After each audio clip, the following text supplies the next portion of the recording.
पुलावसाठी लागणारं साहित्य: 1 जावित्रीचं फूल, 2 इलायच्या छोट्या, 1 मोठी इलायची, काळ्या मिऱ्या थोड्या, दालचिनी, 3 लवंग.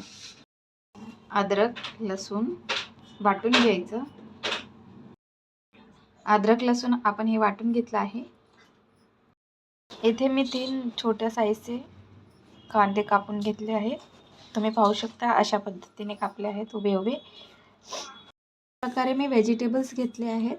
तर ह्यामध्ये आहे मटर, बटाटा, गाजर आणि फ्रेंच बीन्स.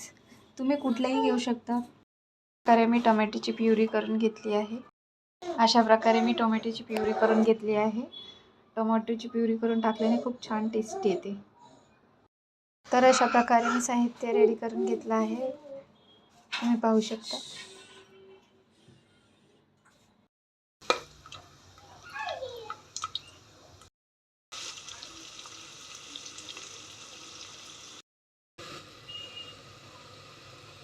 तून झाल्यानंतर गरम मसाला ॲड करायचा.